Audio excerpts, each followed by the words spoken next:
Hi hello ನಮಸ್ಕಾರ, welcome to mechanical tech Kannada.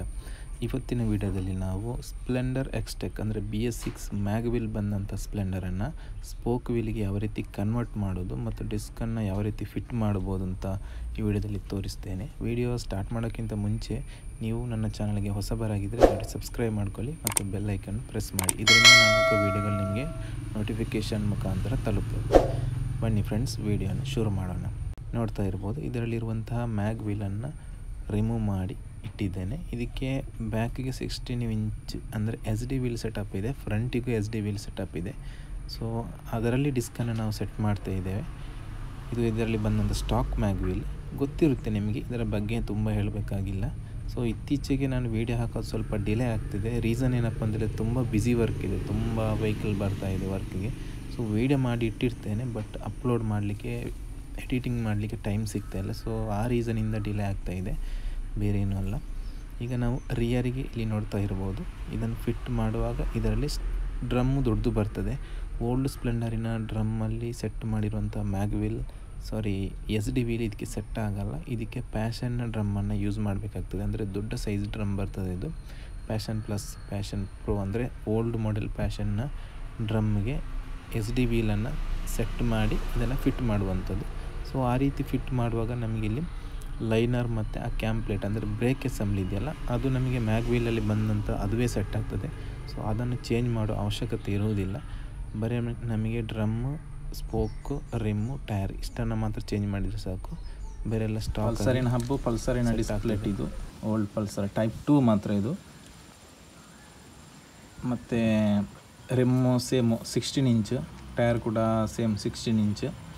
ಮತ್ತು spoke ಇಲ್ಲಿ ಸ್ಪ್ಲೆಂಡರ್ದು ರಿಯರ್ ಸ್ಪೋಕು ಯೂಸ್ ಮಾಡಿದೆ. ಮತ್ತು ಇಷ್ಟೇ, ನಾರ್ಮಲ್ ಇದು ಗೊತ್ತಿದೆ ನಿಮಗೆ, ಪಲ್ಸರಲ್ಲಿ ಬರುವಂಥದ್ದು ಓಲ್ಡ್ ಮಾಡೆಲಲ್ಲಿ ಬರುವಂತಹ ಹಬ್ಬಿದು. ಈಗ ಸೆಟ್ ಮಾಡುವ. ಇದು ಡೈರೆಕ್ಟ್ ಸೆಟ್ ಆಗೋದಿಲ್ಲ, ಗ್ರೈಂಡಿಂಗ್ ಮೆಥಡಲ್ಲಿ ಮಾಡಬೇಕು. ಈಗ ಈ ಶಾಕ್ ಅಬ್ಸರನ್ನು ಗ್ರೈಂಡಿಂಗ್ ಮೆಥಡಲ್ಲಿ ಫಿಟ್ ಮಾಡ್ತಾ ಇದ್ದೇವೆ. ಯಾಕಂತ ಹೇಳಿದರೆ ಇದು ಪಲ್ಸರಿನ ಟೈಪ್ 2 ಶಾಕ್ ಅಬ್ಸರ್ ಇದು. ಸೊ ಅದರಿಂದ ಡೈರೆಕ್ಟ್ ಸೆಟ್ ಆಗೋದಿಲ್ಲ. ಇಲ್ಲಿ ನೋಡ್ತಾ ಇರ್ಬೋದು, ನಿಮಗೆ ವ್ಯತ್ಯಾಸ ಇಲ್ಲಿ ಕಾಣಿಸ್ತಾ ಇರ್ಬೋದು. ಇದು ನೋಡಿ, ಇದು ಶಾಕ್ ಅಬ್ಸರಿನ ಸ್ಪ್ಲೆಂಡರ್ನ ಶಾಕ್ ಅಬ್ಸರ್ನ ರಾಡಲ್ಲಿ ಮಾಡಿದಂಥ ಹೈಟ್ ನಟ್ ಇದು. ನೋಡಿ, ಇದು ಮೇಲೆ ಇದ್ದದ್ದಂತು ಇದು ಹೈಟ್ ನಟ್, ಕೆಳಗಿರುವಂಥದ್ದು ಪಲ್ಸರ್. ಇದು ನೋಡಿ, ಸ್ವಲ್ಪ ಡಿಫರೆನ್ಸ್ ಕಾಣ್ತದೆ ನಿಮಗೆ. ಇದರ ಸೈಜಲ್ಲಿ ಸ್ವಲ್ಪ ಇದು ಸ್ವಲ್ಪ ದಪ್ಪ ಇದೆ ಇದಕ್ಕಿಂತ. ಸೊ ಈ ಸೈಜ್ ಇದು ನಮಗೆ ಸ್ಪ್ಲೆಂಡರ್ ಅಂಡ್ ಟೀಶ್ ನಮಗೆ ಡೈರೆಕ್ಟ್ ಸೆಟ್ ಆಗ್ತದೆ. ಇದು ಆಗೋದಿಲ್ಲ, 1 mm ದಪ್ಪ ಇರುವಂಥದ್ದು, ಗಮನಿಸಿ. ಬಟ್ ಅದಕ್ಕೆ ಸೆಟ್ ಮಾಡಲಿಕ್ಕೆ ಆಗೋದಿಲ್ಲ, ಇದು ಟೈಟ್ ಆಗ್ತದೆ. ಇದಕ್ಕೆ ನುಗ್ಗುವುದೇ ಇಲ್ಲ ಇದು. ನಾವು ಅದನ್ನು ಗ್ರೈಂಡಿಂಗ್ ಮೆಥಡಲ್ಲಿ ಸೆಟ್ ಮಾಡ್ತಾಯಿದ್ದೇವೆ. ಸೊ ಪ್ರೊಸೀಜರೆಲ್ಲ ತೋರಿಸ್ತೇನೆ ಮುಂದಕ್ಕೆ, ಏನೆಲ್ಲ ಕೆಲಸ ಇದೆ ಗ್ರೈಂಡಿಂಗ್ ಮೆಥಡಲ್ಲಿ ಮಾಡಬೇಕಾದ್ರೆ, ಕಾಸ್ಟ್ ಎಷ್ಟಾಗುತ್ತೆ ಅಂತೆಲ್ಲ ತೋರಿಸ್ತೇನೆ. ನೋಡ್ತಾ ಇರ್ಬೋದು, ಇದು ನಮ್ಮ ಟೀ ಶಂಪು. ಇದನ್ನು ನಾನೀಗ ರಿಮೂವ್ ಮಾಡಿ ಮತ್ತು ಲೇತಿಗೆ ಕೊಂಡೋಗ್ತೇನೆ. ರಿಮೂವ್ ಮಾಡಬೇಕಾದ್ರೆ ಫಸ್ಟ್ ಈ ಬೋಲ್ಟ್ ತೆಗಿಬೇಕು, ಹ್ಯಾಂಡ್ಲ್ ಅಸೆಂಬ್ಲಿ ತೆಗಿಬೇಕು, ಮತ್ತು ಕೋನ್ ಸೆಟ್ ಇದರ ಒಳಗಿರುವಂಥ ಬಾಲ್ಸ್ ಎಲ್ಲ ಬಿದ್ದು ಹೋಗ್ತದೆ, ಹೊಸದು ಹಾಕಬೇಕಾಗ್ತದೆ. ಸಪೋಸ್ ಚೆನ್ನಾಗಿದ್ದರೆ ಅದನ್ನು ಹಾಕ್ಬೋದು, ಏನೋ ಅದಕ್ಕೆ ಮಣ್ಣಾಗದ ರೀತಿ ಇದೆ. ಅಂದರೆ ಹೊಸ ಗಾಡಿ ಇದು, ಇದೊಂದು 2 months ಗಾಡಿ ಅಲ್ವಾ. ಸೊ ಕೋನ್ ಸೆಟ್ ಏನಾಗಿರಲ್ಲ, ಕಂಡೀಷನ್ ಚೆನ್ನಾಗೇ ಇರುತ್ತೆ. ಅವಶ್ಯಕತೆ ಇದ್ದರೆ ಹೊಸ್ತು ಹಾಕುವ, ಇಲ್ಲಾಂದರೆ ಅದನ್ನೇ ಹಾಕ್ಬೋದು. ಈಗ ಈ ಹೋಲನ್ನು ನಾವು ದೊಡ್ಡದು ಮಾಡೋದು ನಮ್ಮ ಕೆಲಸ. ಸೊ ಇದನ್ನು ಎಲ್ಲ ರಿಮೂವ್ ಮಾಡಿಕೊಂಡು ನಂತರ ಲೇತಲ್ಲಿ ಮಾಡೋ ಪ್ರೊಸೀಜರನ್ನು ನಿಮಗೆ ತೋರಿಸ್ತೀನಿ. ರಿಮೂವ್ ಮಾಡಿದ್ದೇನೆ. ರಿಮೂವ್ ಮಾಡಿ ಈ ಟಾಪಿನ ಈ ಪ್ಲೇಟನ್ನು ಕೂಡ ಅದಕ್ಕೆ ಸೆಟ್ ಮಾಡಿ ಇಟ್ಟಿದ್ದೇನೆ. ಇದು ನಿಮಗೆ ಚೆನ್ನಾಗಿ ಅರ್ಥ ಆಗಲಿ ಅಂತ. ಮತ್ತು ಅವರಿಗೆ ಕೂಡ ಅಷ್ಟೇ, ಲೇತನವರಿಗೆ ಕೂಡ ಅಷ್ಟೇ, ಇದು ಇದ್ದರೆ ಅವರಿಗೆ ಈಸಿ ಆಗ್ತದೆ, ಈ ಅಲೈನ್ಮೆಂಟ್ ಕರೆಕ್ಟ್ ಮಾಡಲಿಕ್ಕೆ ಅವರಿಗೆ ಈಸಿ ಆಗ್ತದೆ. ಸೊ ಇಷ್ಟು ಐಟಮು ಮತ್ತು ಒಂದು ರಾಡನ್ನು ನಾನು ಕೊಂಡೋಗ್ತಾ ಇದ್ದೇನೆ. ರಾಡ್ ಯಾಕಂತ ಹೇಳಿದ್ರೆ ಇದರ ಅಳತೆಗೆ, ಇದರ ಸೈಜ್ ಎಷ್ಟು ಆಗಬೇಕು ಅಂತ ಅಳತೆ ಬೇಕಲ್ಲ. ಸೊ ಅದಕ್ಕೋಸ್ಕರ ರಾಡ್ ಕೊಂಡೋಗ್ತಿದ್ದೇನೆ. ESMನಿಂದ ಕೊಂಡೋಗೋದಿಲ್ಲ, ಯಾಕಂದರೆ ಇದು ಕೊಂಡೋಗ್ತಿದ್ರೆ ತುಂಬ ಕಷ್ಟ, ಮತ್ತು ಆಯಿಲಲ್ಲಿ ಲೀಕೇಜ್ ಉಂಟು, ಅದಕ್ಕೋಸ್ಕರ ಅದನ್ನು ಕೊಂಡೋಗ್ತಾ ಇಲ್ಲ. ಸೊ ಇಷ್ಟು ಐಟಮ್ ಕೊಂಡೋಗ್ತೇನೆ. ಮತ್ತು ಫೋನ್ ಸೆಟ್ ಅದನ್ನೇ ಸೆಟ್ ಮಾಡ್ಬೋದು. ಯಾಕಂತ ಹೇಳಿದರೆ ನೋಡಿ, ಕೇಜ್ ಟೈಪ್ ಬಂದಿದೆ, ಅದಕ್ಕೆ ಸೆಟ್ ಮಾಡಲಿಕ್ಕೆ ಆಗ್ತದೆ. ಸೊ ನೆಕ್ಸ್ಟ್ ಈಗ ಲೇತಲ್ಲಿ ಪ್ರೊಸೀಜರಲ್ಲಿ ಸಿಗುವ. ಇಲ್ಲಿ ಟೀ ಸ್ಟಂಪಿನ ಗ್ರೈಂಡಿಂಗ್ ಪ್ರೊಸೀಜರ್ ಇಲ್ಲಿ ನಡೀತಾ ಇದೆ, ಗಮನಿಸ್ತಾ ಇರ್ಬೋದು. ಒಂದು ಕ್ಲಿಪ್ ಇರಲಿ ಅಂತ ಹಾಕಿದೆ ಅಷ್ಟೇ, ನಿಮಗೇನು ಯೂಸ್ ಆಗೋದಿಲ್ಲ ಇದು. ಬಟ್ ಹೇಗೆ ಮಾಡ್ತಾರೆ ಅನ್ನೋ ಒಂದು ಕ್ಯೂರಿಯಾಸಿಟಿ ಇರುತ್ತಲ್ಲ, ಸೊ ಅದಕ್ಕೆ ಈ ಕ್ಲಿಪ್ಪನ್ನು ಆ್ಯಡ್ ಮಾಡಿದ್ದೇನೆ. ನೋಡ್ತಾ ಇರ್ಬೋದು, ಇದು ನಾರ್ಮಲ್ ಟೀ ಸ್ಟಂಪಿನ ಹೋಲ್ಗಿಂತ ಸ್ವಲ್ಪ ದೊಡ್ಡದಿರುವಂತಹ ಬಿಟ್ಟದು, ಅದನ್ನು ಇಟ್ಟು ಕರೆಕ್ಟಾಗಿ ಅಲೈನ್ಮೆಂಟ್ ಮಾಡಿ ಅದನ್ನು ಲಾಕ್ ಮಾಡಿ ಇದನ್ನು ಗ್ರೈಂಡ್ ಮಾಡುವಂಥದ್ದು. ಸೊ ಈ ಸೈಜ್ಗೆ ಗ್ರೈಂಡ್ ಮಾಡಿದರೆ ನಮಗೆ ಪಲ್ಸರಿನ ಫೋರ್ಕ್ ಟ್ಯೂಬ್ ಇದಕ್ಕೆ ಡೈರೆಕ್ಟಾಗಿ ಎಂಟ್ರಿ ಆಗ್ತದೆ. ಅದನ್ನೆಲ್ಲ ನೋಡಿಕೊಂಡೆ ಅವರು ಮಾಡ್ತಾಯಿದ್ದಾರೆ. ಗ್ರೈಂಡಿಂಗ್ ವರ್ಕ್ ಫಿನಿಶ್ ಆಗಿದೆ ನೋಡಿ, ಈ ರೀತಿ ಔಟ್ಪುಟ್ ಬಂದಿದೆ ಅದರದ್ದು. ತುಂಬ ಏನೋ ಕಟ್ ಮಾಡಿ ತೆಗೆದಿರೋ ಹಾಗೆ ನನಗೆ ಅನಿಸ್ತಾ ಇಲ್ಲ. ಒಂದು ಸ್ವಲ್ಪ ತೆಗೆದಾಗ ಸೆಟ್ ಆಗ್ತದೆ, ಅಂದರೆ ಒಂದು ಸ್ವಲ್ಪ ದಪ್ಪ ಇರೋದಲ್ವ, 1 mm ಜಾಸ್ತಿ ದಪ್ಪ ಇದೆ ಅಷ್ಟೇ. ಸೊ ವರ್ಕ್ ಫಿನಿಶ್ ಆದಮೇಲೆ ಈ ರೀತಿ ಕಾಣಿಸ್ತದೆ. ಪರವಾಗಿಲ್ಲ, ಒಂದು ಲೆವೆಲಿಗೆ ವರ್ಕ್ ಮಾಡಿ ಕೊಟ್ಟಿದ್ದಾರೆ ನೋಡಿ. ಇದಕ್ಕೆ ಡೈರೆಕ್ಟಾಗಿ ಸೆಟ್ ಆಗ್ತದೆ ನೋಡಿ, ಆರಾಮ್ಸೆ ಎಂಟ್ರಿ ಆಗ್ತದೆ. ಸೊ ಇಷ್ಟು ಫ್ರೀ ಬೇಕು ಅಂತ ಇರಲಿಲ್ಲ, ಬಟ್ ಅವರು ಮಾಡಿದರು. ಸ್ವಲ್ಪ ನಾವು ಈ ಬೋಲ್ಟನ್ನು ಟೈಟ್ ಮಾಡುವಾಗ ಟೈಟಾಗಿ ಕೂರ್ತದೆ ನೋಡಿ, ಇಷ್ಟು ಗ್ಯಾಪ್ ಉಂಟಲ್ಲ.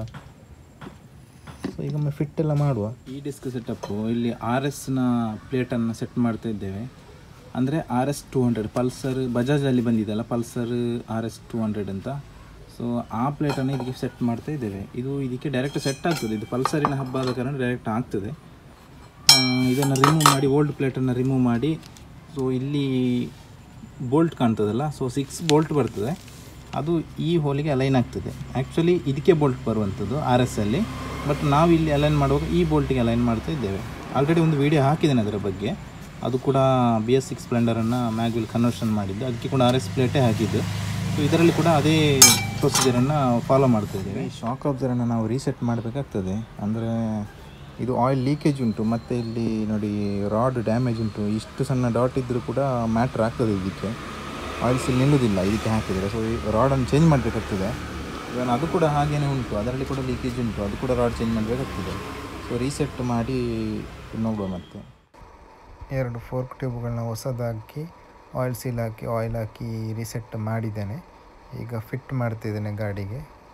ಇದನ್ನೆಲ್ಲ ತೋರಿಸಲಿಕ್ಕೆ ಹೋಗೋದಿಲ್ಲ, ಅದು ಸಿಂಪಲ್ ಪ್ರೊಸೀಜರ್ ಆಗಿರ್ತದೆ. ಸೊ ಫಿಟ್ ಮಾಡಿ ಕರೆಕ್ಟಾಗಿ ಸೆಟ್ ಆಗ್ತದೆ, ಯಾವುದೇ ರೀತಿಯ ಪ್ರಾಬ್ಲಮ್ ಬಂದಿಲ್ಲ. ಅದನ್ನು ರೀಸೆಟ್ ಮಾಡಿ ಫಿಟ್ ಮಾಡಿದ್ದೇನೆ. ಆಲ್ರೆಡಿ ತೋರಿಸಿರುವ ಹಾಗೆ ಗ್ರೈಂಡಿಂಗ್ ಮೆಥಡ್ ಗ್ರೈಂಡ್ ಮಾಡಿ ಆದಮೇಲೆ ಡೈರೆಕ್ಟಾಗಿ ಸೆಟ್ ಆಯಿತು ಶಾಕ್ ಅಬ್ಸರ್ವರ್. ಇದಕ್ಕೆ ನೋಡ್ತಾ ಇರ್ಬೋದು, ಈ ರೀತಿ ಔಟ್ಪುಟ್ ಕಾಣಿಸ್ತದೆ. ಒಂದು ರಾಡನ್ನು ಚೇಂಜ್ ಮಾಡಿದೆ, ಇನ್ನೊಂದು ಚೆನ್ನಾಗಿತ್ತು ಅದೇ ಹಾಕಿದ್ದು. ವೈಟ್ ನಟ್ ಕೂಡ ಫಿಟ್ ಮಾಡಿ ಗಾಡಿಗೆ ಫಿಟ್ ಮಾಡಿದೆ. ಇವಾಗ ನಾವು ಮಾಡಬೇಕಾದ ಕೆಲಸ ಏನಪ್ಪ ಅಂತ ಹೇಳಿದರೆ, ಇಲ್ಲಿ ಕ್ಯಾಚರ್ ಪ್ಲೇಟನ್ನು ಸ್ವಲ್ಪ ಕೆಲಸ ಮಾಡಲಿಕ್ಕೆ ಹೊಂಟಿದ್ದಾರೆ ನೋಡಿ. ಇಲ್ಲೊಂದು ಗ್ರೂ ಕಾಣ್ತದಲ್ಲ, ಇದನ್ನು ನಾವು ಗ್ರೈಂಡ್ ಮಾಡಿ ಇದರ ಲೆವೆಲ್ಗೆ ಮಾಡಲಿಕ್ಕೆ ಉಂಟು. ಡಿಸ್ಪ್ಲೇಟ್ ಅದಕ್ಕೆ ಡೈರೆಕ್ಟ್ ಸೆಟ್ ಆಗಿ ಆಲ್ರೆಡಿ ಬೇರೆ ವೀಡಿಯೋದಲ್ಲಿ ನೀವು ನೋಡಿರ್ತೀರಾ, ಸೇಮ್ ಪ್ರೊಸೀಜರನ್ನು ಮಾಡ್ತೇನೆ ಇದರಲ್ಲಿ ಕೂಡ. ಬಟ್ ಇದರಲ್ಲಿ ಸ್ಪೆಷಲ್ ಏನಪ್ಪ ಅಂತ ಹೇಳಿದರೆ, ಗ್ರೈಂಡಿಂಗ್ ಮೆಥಡಲ್ಲಿ ಶಾಕ್ ಅಬ್ಸರ್ವರ್ ಟಿ ಶಂಪನ್ನು ಗ್ರೈಂಡ್ ಮಾಡಿ ಶಾಕ್ ಅಬ್ಸರ್ವರನ್ನು ಫಿಟ್ ಮಾಡಿರುವಂಥದ್ದು ಅದರಲ್ಲಿ ಡೈರೆಕ್ಟ್ ಸೆಟ್ ಆಗುವಾಗ ಶೈನಿನ ಶಾಕ್ ಅಬ್ಸರ್ವರನ್ನು ಫಿಟ್ ಮಾಡಿದ್ದೇವೆ. ಸೊ ನಾವಿಲ್ಲಿ KTMನ ಪ್ಲೇಟನ್ನು ಯೂಸ್ ಮಾಡೋ ಕಾರಣ ಸ್ವಲ್ಪ ಇದನ್ನು ಫ್ಲ್ಯಾಟ್ ಮಾಡಲಿಕ್ಕೆ ಉಂಟು. ಮತ್ತೊಂದು ಅಡಾಪ್ಟರ್ ರೆಡಿ ಮಾಡಲಿಕ್ಕೆ ಉಂಟು ನೋಡಿ. ಇಲ್ಲೊಂದು ಅದರ ಮೌಲ್ಡಿಂಗ್ ರೆಡಿ ಮಾಡ್ಕೊಂಡಿದ್ದಾನೆ. ಸೊ ಈ ರೀತಿಯಾಗಿ ನಾವು ಅದಕ್ಕೆ ಅಡಾಪ್ಟರನ್ನು ರೆಡಿ ಮಾಡಬೇಕಾಗ್ತದೆ. ಸೊ ಫಿಟ್ ಮಾಡುವಾಗ ನಿಮಗೆ ಗೊತ್ತಾಗ್ತದೆ, ಅದರ ಬಗ್ಗೆ ಎಕ್ಸ್ಪ್ಲೈನ್ ಮಾಡ್ತೀನಿ. ಇಲ್ಲಿ ನೋಡಿ, ಈ ರೀತಿ ಒಂದು ಮೆಟಲ್ ಪೀಸನ್ನು ತೆಗೆದುಕೊಂಡಿದ್ದೇನೆ. ಒಳ್ಳೆ ಸ್ಟ್ರಾಂಗ್ ಆಗಿರೋ ಮೆಟಲ್ ಪೀಸ್ ಇದೆ. ಮತ್ತು ಇಲ್ಲಿ ನನ್ನ ಮೌಲ್ಡ್ ಇದೆಯಲ್ಲ, ಸೊ ಇದನ್ನು ಫಸ್ಟಿಗೆ ನಾನು ಇಲ್ಲಿ ಇಟ್ಟು ಶೇಪ್ ಮಾಡಿಕೊಂಡು ನಂತರ ಕಟ್ ಮಾಡಿ ಕೊಡ್ತೇನೆ. ಯಾಕಂದರೆ ಸಣ್ಣ ಪೀಸ್ ಕಟ್ ಮಾಡಿದರೆ ಆಮೇಲೆ ಹೋಲ್ ಮಾಡಲಿಕ್ಕೆ ವೆಲ್ಡಿಂಗ್ ಮಾಡಲಿಕ್ಕೆಲ್ಲ ಕಷ್ಟ. ಸೊ ಇಷ್ಟು ದೊಡ್ಡ ಪೀಸ್ ಇದೆಯಲ್ಲ, ಅದಕ್ಕೆ ನಾನಿಲ್ಲಿ ಇದೇ ರೀತಿ ನಾನಿಲ್ಲಿ ಪಂಚ್ ಮಾಡಿಕೊಂಡು ಹೋಲ್ ಮಾಡಿಕೊಳ್ಬೇಕಾಗ್ತದೆ. ಮತ್ತು ಇಲ್ಲಿ 2 ಹೋಲಿಗೆ ನಾವು ಈ ಬೋಲ್ಟನ್ನು ಇಟ್ಟು ವೆಲ್ಡ್ ಮಾಡಬೇಕಾಗ್ತದೆ. ಯಾಕಂದರೆ ಥ್ರೆಡ್ಡಿಂಗ್ ಅವೈಲೇಬಲ್ ಫೆಸಿಲಿಟಿ ಇಲ್ಲ, ಅದಕ್ಕೋಸ್ಕರ ಇಲ್ಲಿ ಮಾತ್ರ ಥ್ರೆಡ್ಡಿಂಗ್ ಇದ್ದರೆ ಸಾಕಾಗ್ತದೆ, ಇಲ್ಲಿ ನಾರ್ಮಲ್ ಹೋಲ್ ಸಾಕಾಗ್ತದೆ.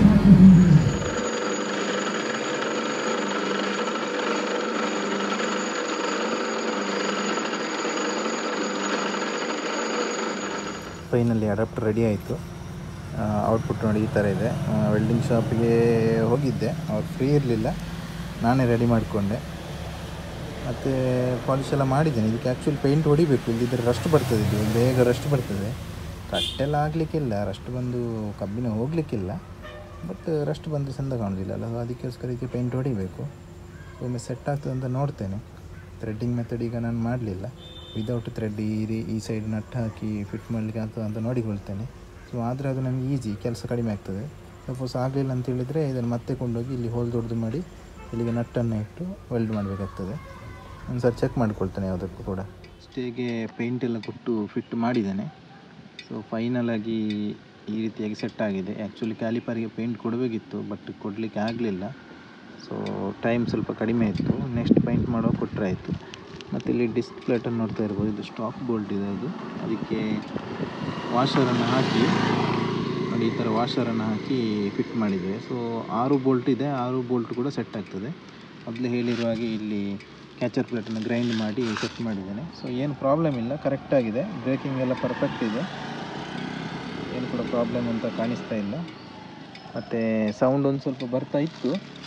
ಅದು ಏನಪ್ಪ ಅಂತ ಹೇಳಿದರೆ ನೋಡಿ, ಇಲ್ಲಿ ಡಿಸ್ಪ್ಲೇಟ್ ಎಷ್ಟಾದರೂ ದಪ್ಪ ಇದೆ, ಸ್ಟಾಕಿಗಿಂತ ದಪ್ಪ ಇರ್ತದೆ ಡಿಸ್ಪ್ಲೇಟ್.